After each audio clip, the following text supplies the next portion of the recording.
السلام عليكم لكل متابعين قناتي أعمال يدوية وأفكار حلوة كتير. يا رب دايما تبقوا بخير. بدأ الفيديو بتاعي زي كل مرة بالصلاة على النبي. اللهم صل وسلم وبارك على سيدنا محمد وعلى أهله وصحبه وسلم تسليما كثيرا. طبعا منسيش أشكر متابعيني الكرام اللي دايما بيدعموني وعلى الكلام المحترم اللي بيكون في التعليقات تحت الفيديو. شكرا ليكم. طبعا قبل ما أبدأ الفيديو بتاعي أحب الناس الجديدة اللي أول مرة تزور قناتي تعمل اشتراك على القناة أو سبسكرايب بسرعة الكلمة اللي تحت العنوان، وما تنسوش تفعلوا رمز الجرس عشان يوصلكم كل جديد فيديو.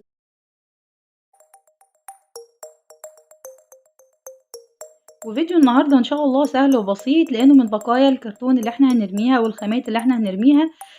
اول فكرة معانا هنجيب قطعة مستطيلة من الكرتون ايا كانت بقى سمكها او طولها براحتكم. المهم ان انا هديها دوران من الجنبين زي ما انتم شايفين كده باي صينية او طبق عندي.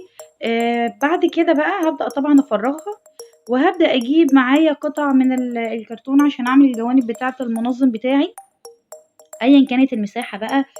سواء كانت مثلًا 10 سنتي 20 سنتي المتاح ليكِ وعاوزة تنفذيه. بعد كده طبعًا ده sticker أنا باجيبه، أنتم عارفين دايمًا بنستخدمه في شغلنا. باجيبه من المحلات بتاعة ال مثلًا بتبقى موجودة في محلات الورقيات أو الأدوات المنزلية. بعد كده بقى هابدأ إن أنا أثبِّت الجوانب، طبعًا مش كاملة على الشكل بتاعي.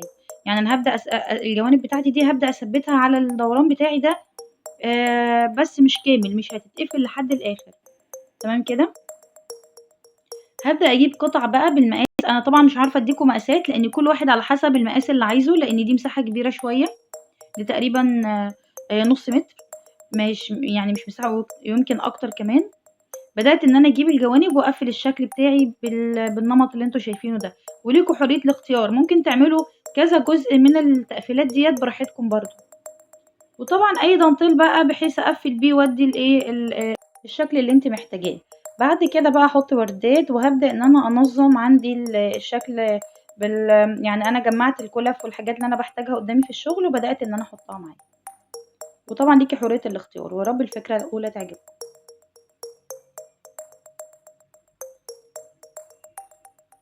بعد كده الفكرة التانية برضه سهلة خالص من بقايا بقى علب الشيبسي والعصير والزبادي، أي علب عندِك متاحة. وطبعًا الإسطمبة ديّة بتاعة التورتة يعني أنا ممكن تقولي لمحل التورت إن هو يحجز لِك واحدة، أو بتبقى باقية عندِك من التورتات اللي بتعمليها أو بتشتريها جاهزة أو كده. بدأت إن أنا أجيبها نضّفتها طبعًا وبدأت أعمل لها sticker بحيث أداريها. ممكن تعملي بدل الsticker دوّة قطع قماش أو جوخ أو أي حاجة من اللي إحنا بنستخدمها دايمًا. التصميم ده طبعًا سهل خالص، إحنا عملناه معانا كتير أوي في الفيديوهات. هنعمل زي شكل شنطة، يد للشنطة كده، وهابدأ أجيب قطع كرتون عندي برضه وهابدأ أرسم التصميم ده عليها. باحدده طبعًا زي ما أنتم شايفين. آمم وهابدأ إن أنا أقصه بقى معايا سواء بقطر أو بمقص المتاح بالنسبة لي.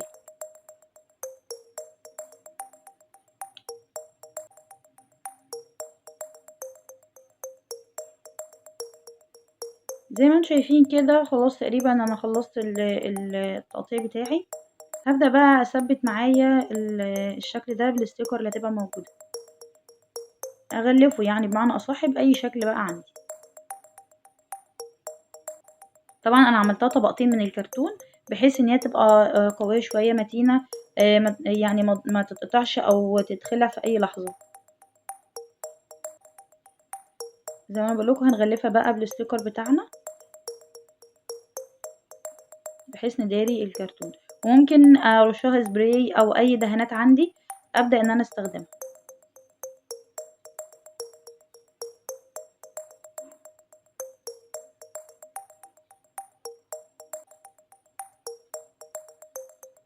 زي ما أنتم شايفين كده خلاص اتقفّلت. طبعًا الجوانب ديّة علشان بيبقى الsticker دايمًا تقفيلاته مش حلوة في القطع اللي بتبقى زي كده.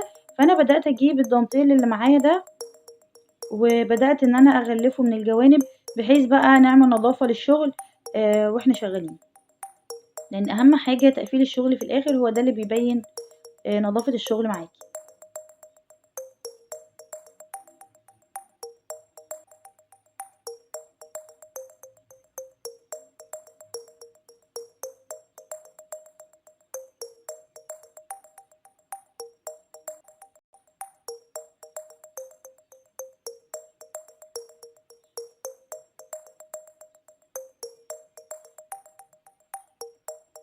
طبعًا زي ما أنتم شايفين بقى هنعمل برضه هنا الإطار بحيث ندّي له شكل جمالي أكتر. هنبدأ نجيب الإطار بتاعنا، ده برضه من محلات الكُلَف الخيوط وليكِ حرية الاختيار.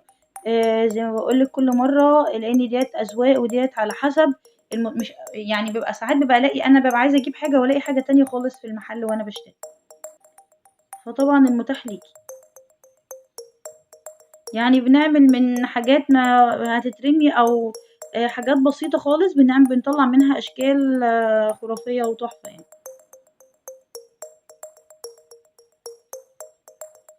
هنثبّتها كويس يعني هتاخد مننا سِنّة صغيّرة في التثبيت بحيث طبعًا تضبّطي المقاسات بحيث تبقى يعني في المنتصف بالضبط. وديّة الأشكال بتاعتي بقى بتاعة علب العصير وشيبسي بابدأ إن أنا أغلّفها بأي شكل عندي. خدوا بالكم طبعًا الصغيّرين اللي بيستخدموا الcutter أو المقص، يعني يا ريت تخلّوا الكبار هُم اللي يستخدموا معاكم الحاجات دي، لإن الحاجات دي بتبقى مؤذية شوية على الصغيّرين. تمام. بابدأ أختار بقى الألوان، بصراحة عملت تجميع من الألوان اللي كانت عندي وتليق بنفس الوقت على مع الألوان اللي أنا استخدمتها، وهابدأ إن أنا إيه أثبّتها بقى على الشكل بتاعي. دي بقى أعملها منظّم لأي حاجة أنتِ محتاجاها، للمعالق، للمطبخ مثلًا، لأوراق عايزة تحطيها بتاعة ساعات مثلًا بتبقي كاتبة أوراق كده في المطبخ للأكلات، الحاجات اللي زي كده ممكن تحطيها، ممكن تستخدميها على التسريحة.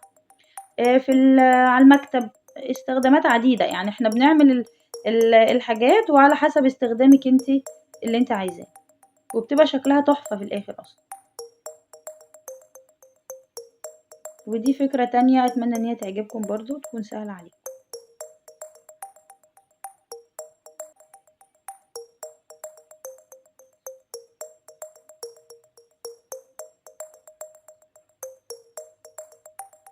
والفكرة بقى ديّة طبعًا برضه من نفس الكرتون الأولاني، بس ده منظم حلو أوي.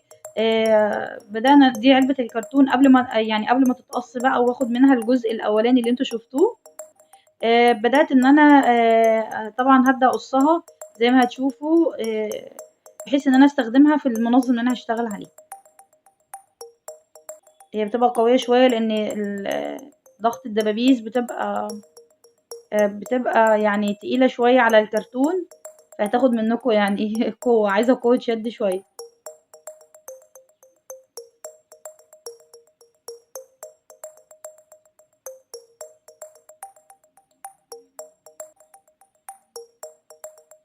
تقريبًا أنا فصلتها بقى أخدت جنبين 2 مش جنب واحد بقى زي الأولانية. وهابدأ إن أنا إيه أثبّتهم كويس أوي، هابدأ أغلّفها الأول وبعد كده أثبّتها. ودي أجزاء أنا هاعملها رفوف معايا للشكل بتاعي، هاحاول بقى آخد المقاسات بالضبط بحيث تبقى مضبوطة معايا، ما فيش حاجة تبقى أكبر من حاجة.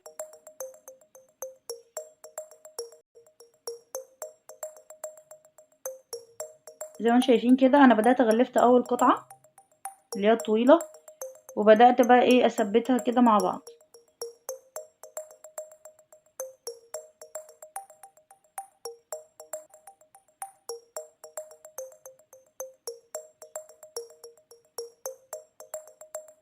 دي طبعًا الرفوف بتاعتي اللي المفروض هنعملها وهنغلّفها وبعد كده نثبّتها معايا في الشكل بتاعي.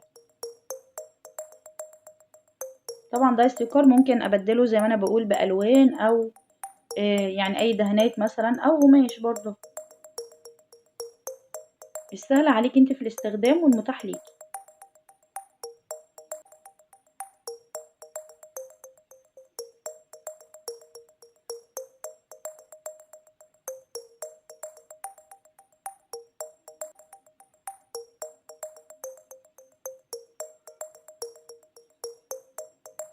زي ما أنتم شايفين كده بابدأ أعمل واحدة عكس التانية بحيث تدّيني الشكل اللي أنتم شايفينه، واستخدمي بقى منظم لأي حاجة أنتِ محتاجاها.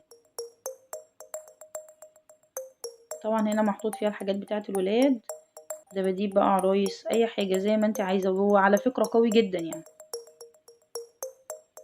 الفكرة بقى اللي بعد كده طبعًا إحنا ما بنرميش الحاجات اللي عندنا الحلوة دي، بتبقى في قلب مع علبة الألوان مثلًا أو مع أي كُتيب بتاع حاجات رسم أيًا كان بقى. بدأت أقص الشكل بتاع الميكي اللي قدامنا دوّة، أو لو مش عندي أطبعه من على الكمبيوتر زي ما احنا متعودين، وهبدأ اجيب الشكل بتاعي كده. طبعا ده قماش الجوخ، وهبدأ اجيب قطعة من الكرتون وهبدأ هغلفها زي ما انتم شايفين. وبعدين بقى هنشوف استخدامها ايه. طبعا انا اخدت لها يعني حاولت ان انا اعمل تنايات زي ما انتم شايفين كده، بحيث ان هي تديني دوران مع الشكل بتاعي.